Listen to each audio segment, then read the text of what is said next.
Alright everyone, this is Ryan Chambers from Unique Perspectives, and today we're going to look at this book, The Courage to be Disliked. Now, it is a pretty good book. It does talk about a lot of topics that go highly against what most Americans are used to, at least opinion-wise. I can't say that by the end of the book that I disagree with almost all of it, but throughout the book it felt like just hear me out, and it wasn't quite making sense. He just took a long time to get to the point. I think that was the annoying part. I mean, it did show some good examples, but I feel like there should be another version of this book that's way shorter, because it could have been way shorter, at least where it just points out all the main points without having this huge discussion back and forth.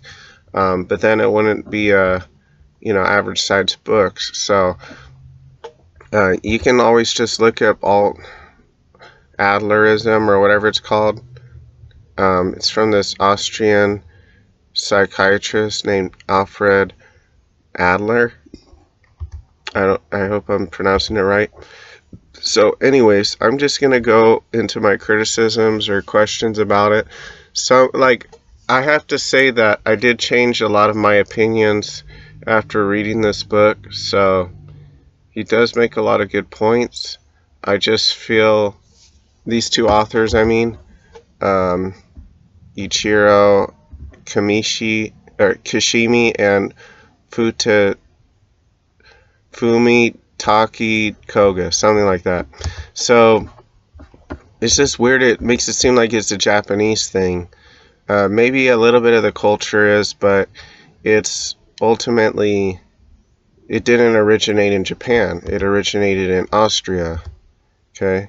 And maybe that's why a lot of these beliefs are different from American beliefs. But they would probably also, well, I don't know how much different they would be from Japanese beliefs. But anyways, here are some of my points. So these aren't necessarily in order, but I do know that it talked about change being easy, even though they talk about how it is rarely done because of people blaming reasons for their behavior that they claim controls it. So there would be this person they call a youth. I don't know exactly how old he was, but let's just say he was almost an adult, like 16 or something, and he's arguing with this philosopher. It's just weird they call him a youth because he's so he seems to have thought through a lot of things. Like, he seems to be like an adult, like the average adult. But let's just say he's just like a very experienced or just intelligent youth arguing with a philosopher. Not always saying the philosopher is wrong, but almost always, yeah, even by the end of the book. But then the youth started agreeing more with the philosopher over time, but then would agree with the new stuff that he would bring up. So let's go to the first one. So the philosopher says change is easy. Now, I still don't agree with this philosophy because, yes, theoretically, it's easy to change. Like, you just have to have a different mindset. But that's like saying, something really complicated is easy because I already have studied it for years. It's like, that's easier said than done. Like, you can't say it's easy just because it's theoretically easy. Like, yeah, you could change your mindset, like, in a split second, right? But is that going to happen in reality? I don't think so for pretty much anybody. So on average, I would say change is not easy. Theoretically, it's easy, but practically it's not. So you shouldn't make it sound like it's just so easy. And the reason why it's not so easy is because we have habits, and habits take time to change normally. And we have certain traumas in the past that affect us today, and he'll act like Um, it doesn't matter what past trauma you have. You can just get over it and focus on the present and improving yourself like gradually, and then you'll become into a very successful person. And yes, that's true. You don't have to keep dwelling on the past, but it's not so easy like he makes it sound. Number two, when they say that people find reasons to dislike a person even before they found anything bad about that person. And by the way, when I say they, I'm just going to refer to that one philosopher. But since there's two authors, I don't know. Maybe that's why I put they. Um, so people find reasons to dislike a person even before they found out anything bad about um, that person. Oh, he's saying that. Um, why am I blanking? Oh, he's saying that, like, you know how people have victimhood mentalities or whatever they have, like they'll say, you know, like, I'm a whatever transgender, I have autism, or I blah blah blah, and then it's like he's like, I don't know, almost I guess saying that, like, that people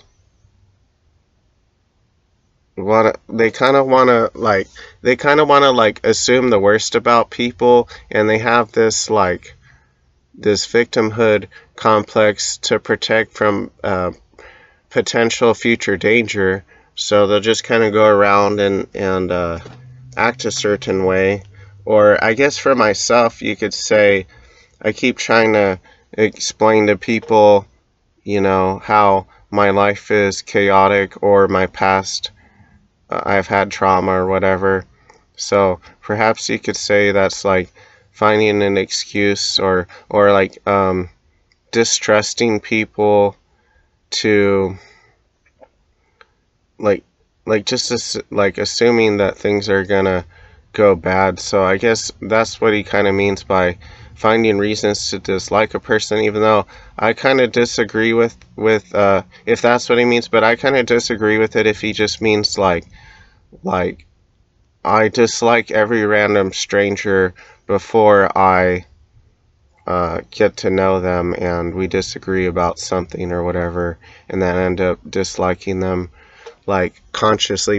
I guess he's talking probably more about the unconscious self, where you might be right naturally defensive. Like if you walk up to a girl and you want to ask her out on a date, then you kind of, if you're at all nervous, then I suppose you already dislike them in some way because you're worried about getting rejected or them, or it's not always you disliking them. It could be you disliking yourself. I know for me, when I want to ask a woman out or just talk to someone I like, I don't think it's so much a worry about being rejected. I think it's more like I'm worried about my performance. Like even if I did get the woman to go out with me, I'm worried either about keeping her interested long term or just my performance, or like I could have done better even if she, you know, did go out on a date with me, and then I just be constantly worried about something going wrong because it always pretty much has. So yeah, the next one, the past environment doesn't cause you to act a certain way, and it is your choice. Choice is something they act like is not determined by fate or past, that anyone can simply choose to act differently without there being this cause. So the cause is called etiology, um, being this cause and effect, but instead everything revolving around a purpose-driven mindset. Teleology is the study of this. So it kind of reminds me of the Bible, where they're like, you have a choice to do right or wrong, but I don't feel like you do, because if any other person was in your exact same circumstance where they had the same genetics as you and they were brought up in the same type of environmental experiences as you, they would always do the same exact decisions as you. So to act like you can just simply choose to do something different, I don't agree with that. If it was that easy, then I would just choose to have all the good characteristics, right? I would just choose to um, not be so triggered sometimes when someone says something. I would choose this or I would choose that. But that to me makes no sense because I feel like it's based on your mental abilities. So some people would not be able to choose remaining calm in a certain situation because they're not mentally prepared for it because of their genetics, but mostly because of their environment, like how they've been raised. But yeah, it is possible for, say, anybody to, as long as it's possible for anybody to think a certain way. I know I've changed my mindset, at least for substitute teaching or at work. I'm way more positive because I really care about just doing my job better. But for some reason, outside of work, I don't choose that enough, even though I feel like I'm growing in that area over time. But I just feel like just saying everything's just like a simple choice. I with that. Like I'll stay open-minded, but I just have argued that a lot with people, and I've never had a good counter argument. Um, that okay, number 4, that you are able to choose certain decisions no matter how much past trauma you have. I already talked about that. Um, so I will say though that although the past trauma you have does for sure affect your choices, the book makes it sound like it doesn't necessarily like affect anything. Like it's all about just your choices. In a sense, I do agree in this that it is possible, no matter how much trauma you have, to um, just change your mindset, but it's not that easy. Um, it'll take time, and there has to be an incentive for you to change too. It can't just be like, I don't know, just like you just trying to change. There has to be a good reason for you to change. And I guess he's saying that um, the reason why you haven't changed is because, yeah, there is an incentive to not change. Um, but he's like, if you change your perception of things, then you will change.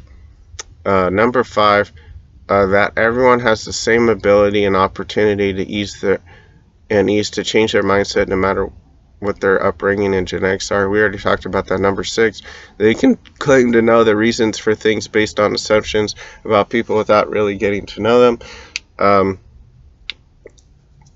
That one is similar to one of the below points, so I'll just skip that. That purposes or goals are not based on past causes, and that they are irrational purposes when that might not be the case.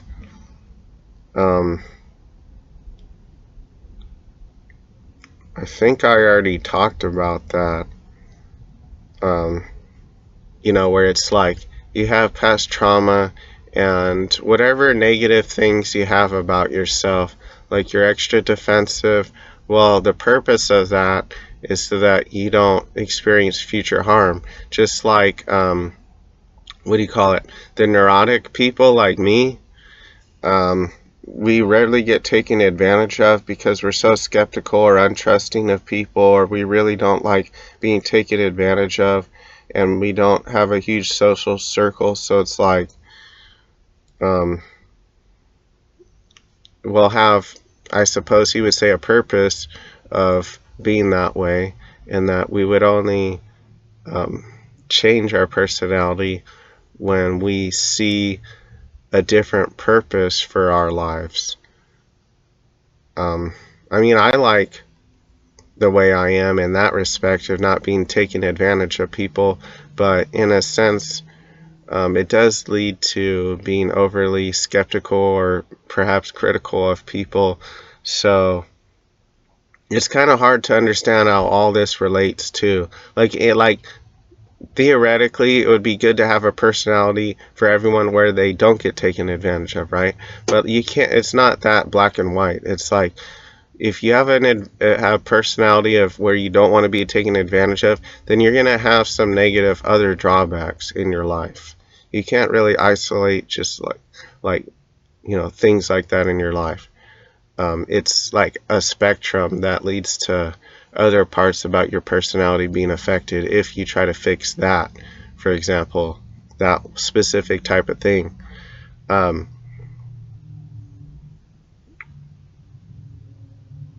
I I don't know why I said the word irrational. I guess in the sense he's saying it's I believe he said something like it was irrational because you could have a better mindset. Um, Anyways, number 8, that advice about situations are catch-all or one-size-fits-all or generalizations. I don't think it talked about this one in the book, but I had a friend that um, like kept telling everyone online like all this stuff, like when he was getting criticized, like how he tried to commit suicide before. And in the Pokemon community, there's like people that try to say all this stuff about how they're a victim, and I get kind of tired of it, especially among liberals. But he's a conservative old friend of mine. Um, but yeah, just the whole victimhood mentality, and the book would say if you do stuff like that, it could be because you want people to stop criticizing you. So there is a purpose of saying that, even if you're not consciously aware of it. That I do agree with. I just sometimes I don't know if there's only one reason, like one explanation why someone might do something. There might be more. I feel like there might be more than one explanation, and it depends on the context. So maybe that's what I'm missing is when they made it sound like there's only one explanation for something. Maybe he based it on the context. But if there's no context and just someone says they want to commit suicide, I don't know if that's always to get somebody to stop criticizing them. There might be some other motivation for them expressing those feelings. Like maybe they want attention or love, or I don't know. Like I think it really you have to get to know the person, and he made it sound in the book like he didn't really need to get to know the person, but maybe I misunderstood something. Number 9, theoretically it sounds good, but practically it has possible issues. We already talked about that. Gratitude instead of praise. They say praise means you're trying to dominate them, and an example of this is they claim that you wouldn't praise your husband for, say, washing the dishes if they had the ability to. And they say that you should apply the same thing to kids, but I personally don't agree with this for lots of reasons.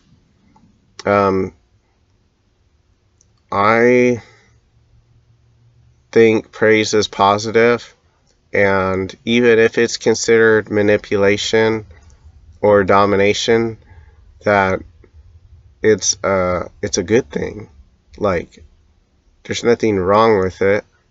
There's nothing wrong with, say, a husband praising his wife or a wife praising her husband, but they make it sound like it's bad because you're trying to like dominate in the relationship. But I don't even agree with that, because let's say the 1960s, when you had wives act more like wives, and they would like compliment their husbands when they got home from work, and we all got along fine back then. So it didn't really lead to problems. When has praise ever led to problems? I guess maybe in some ways in the long term, if people like like expect praise. Like if you stop giving compliments and they get mad that how come you're not saying this anymore? Yeah, if you do it too much or you do it insincerely or this or that. But like I praise students all the time. I've been a substitute teacher. I haven't had problems related to praise, at least in the short term. No, actually, praise is what got them to listen to me. Before, I wouldn't. Being grateful towards people that say don't really do what they're supposed to do, I don't feel like that's a very good motivator. Gratitude to me works only a little bit, and that's for people that already are responsible, right? Like I don't feel like gratitude really can change someone that well from, say, a bad person or immoral person or irresponsible person into the opposite, like praise can. Like, I can change any student from, I don't want to call him a bad student, but having bad behavior into having good behavior in a very short time. Okay? Because I know how to give out praise. When I'm motivated, I get things to work. But as far as just saying like a simple thank you or I appreciate this, blah blah blah, I mean that also blurs the line of is it really gratitude or praise? Because it's like, to me, there's not a huge difference. But in gratitude, I think he's just saying, it's like saying thank you for stuff. But my point is like, how's that any different from praise? Maybe it's just semantics, but I feel like if you're saying thank you or I appreciate this, then that's like praise. Like, I don't think there's. Let's just look it up really quick. Again, difference between gratitude and praise. Gratitude is the quality of being thankful and showing appreciation, while praise is the expression of admiration or approval. Okay, so I think the difference, they make a difference out of it because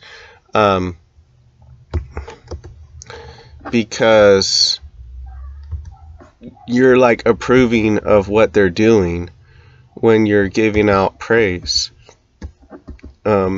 Or it means you admire them. So it's like saying, like, I'm a big fan of yours, or let me see again, or I like your jacket, or whatever. Then that's praise. But I mean, it's like the same effect, except better.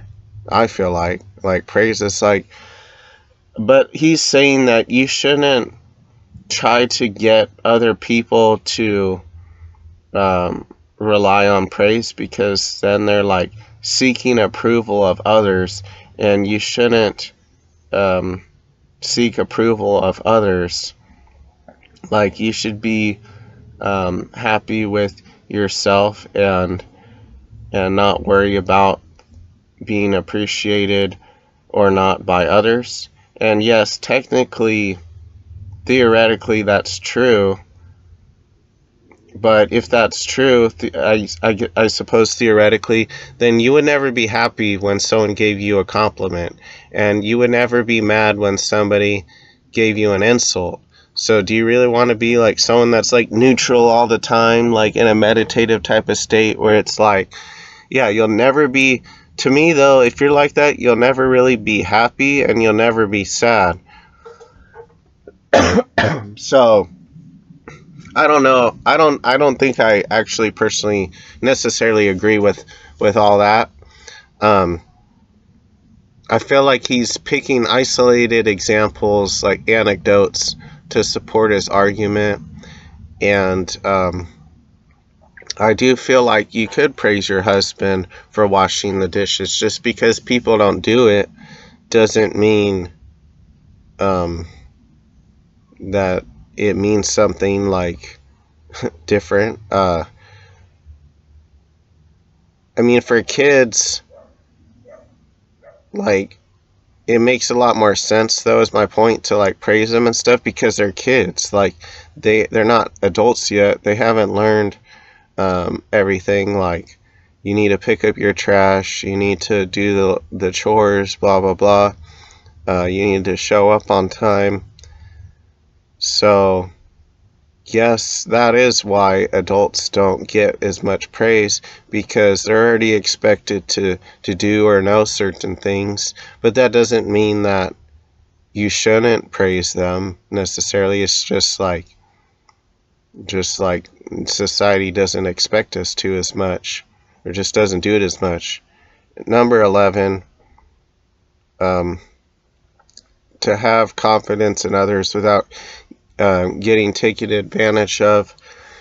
It's like kind of encouraging people to just trust, like blindly trust someone else.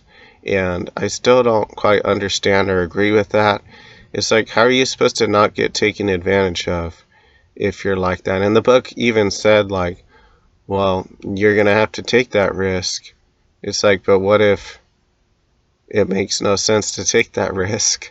And I guess they're making it sound like you can just cut somebody off, like in a relationship, if they are taking advantage of you too much, and you can still like love someone even though you cut them off. But my point is, like, do you really want to, like, say lose $1,000 before you find out that they're a bad person? Wouldn't it be better to just like not necessarily have that relationship in the first place if you thought there was a good chance that they would just like steal $1,000 from you? So it's like, yeah, that's one point I don't really necessarily agree with the book on. Number 12, all problems are interpersonal relationship problems. I don't think I agree with that. Like, it depends. I guess it's all semantics, right? But like, let's just say it's you all by yourself and you're cold or you feel pain in general. Well, isn't that a problem? Or are you worrying about something? I guess the worry would be an interpersonal relationship problem if it had to do with another person. But if it's just like, I'm worried about this tree falling on me, I guess you could say that's your relationship with a tree, but that tree's not a person. So maybe they should just say all problems are relationship problems, like your relationship to the pain or your relationship to the possible danger. But I get their point, though, is that pretty much all the most common problems with humans is with other humans. So, or at least other animals, but most likely it's humans that we have the biggest issue with. I do agree with that, but just to say that all problems are, I'd say no, but I get their point. Number 13, but you have to contribute to others in order to achieve freedom and happiness. They define freedom as being okay with being disliked, and I feel like if you are free from worry of being disliked, then you're also free from the benefits of being liked. Like, you're just in a neutral state. I get it's semantics again, but I think you can define like mental freedom in a lot of different ways. It doesn't have to be that. It could be something else. I feel like overall you can be really happy and still avoid just saying whatever's on your mind. Like, in fact, the people that, like me, that say more of what's on their mind, they tend to be unhappier because you tend to piss people off. Now, there is less cognitive dissonance in some ways when you can feel like you can freely express things and speak your mind. But, like, I feel like a lot of it, I forget what type of philosophy it is, like behaviorism or something, where it's like you could change the environment in which you're surrounded by, instead of just trying to assume that you can like just handle all this stuff like you're a perfect person, like you can just handle all this criticism, even if like you're surrounded by all these people that disagree with you, that you should stay in that environment and just tough it out, rather than moving to some environment that you would mesh with better, you know? Like, if you're conservative and highly outspoken, you might want to move to an area where they're more conservative instead of liberal. Instead of just thinking, well, I can still speak my mind, even if people are gonna criticize me and stuff, because I can just see it as like I'm not gonna worry about what they think of me. But even if you okay, let's say you don't worry about what they think of you. Um, I mean, does it make sense that you're not worrying about what they think of you, though? Because it's like they're gonna cut off connections, job opportunities, etc., because they don't like you or disagree with you sometimes. And I needed to read more about the book to kind of understand some of this stuff, um, because it's like, where do you draw the line uh, of just being free to express yourself? I feel like there should be a balance. Like, it shouldn't be just you just saying whatever like BS you want that'll piss people off. You gotta like have some balance and not say everything that's on your mind. Um, you don't need to be like an open diary for everything. Like, you can still be an honest person without feeling like you have to tell people all your opinions, and that might not even be productive to do that. Let me just look at my notes really quick. At the end of the book, they ask some questions. I'm just going to go over it briefly. Um, it does sound like the philosopher is overly sure of things in general, and it asked me if I think that everyone wishes they could change, and I said yes. And I said I would change my neuroticism, perfectionism, in some ways, many skills to develop, such as social ability and not overanalyzing and memory.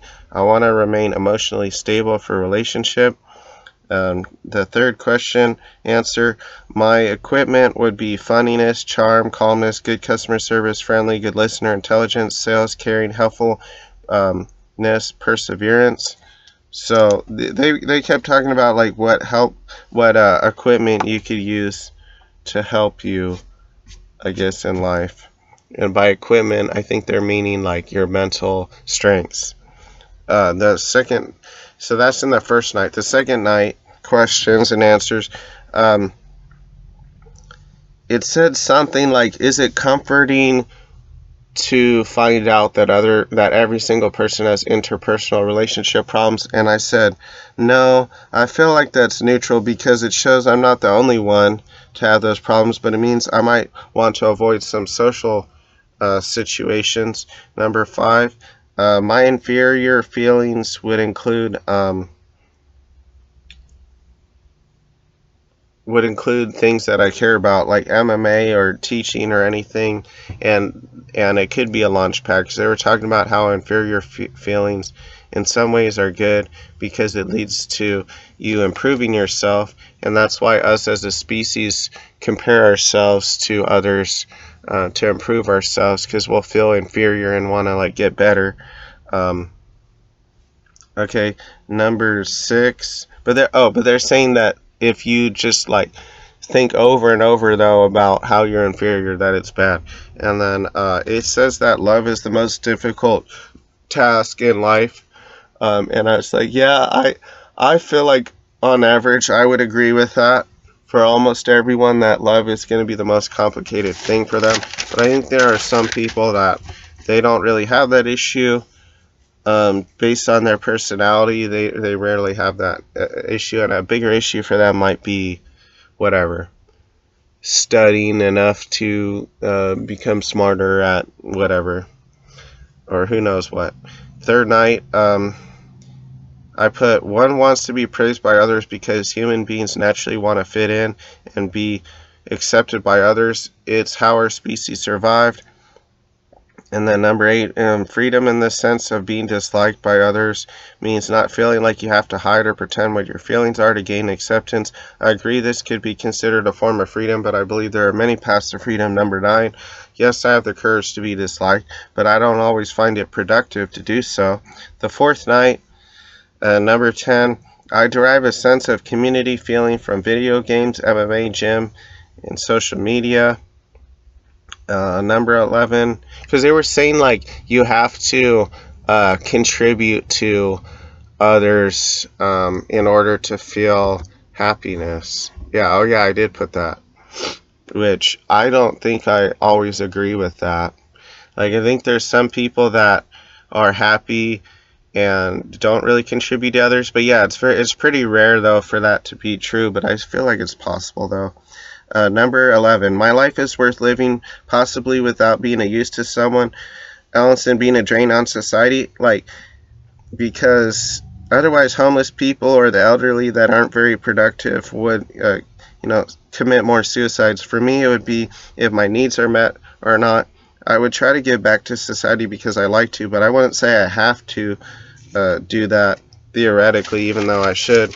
Number 12, I find that someone has to start, in quotes, is practical advice for, say, cleaning up trash or getting involved in politics. Number 13, there's no 100% person. They say, I was not surprised by this. No one is perfect. Number 14, work gives me a sense of fulfillment through feelings of success, productivity, challenge, etc. The main drawback of labor is the worry about getting in trouble, having to lock in a schedule, and me not liking some parts of the job. Number 15, to live in the present moment, I need to move in such a way where I'm reminded less of the past, not trying to mend old relationships, avoid hanging around potential conflicts or temptations, not worry so much about what might happen or has happened. So that's pretty much it for this book. I agree with a lot of it, but some of it I would have to think more about. Thanks for watching.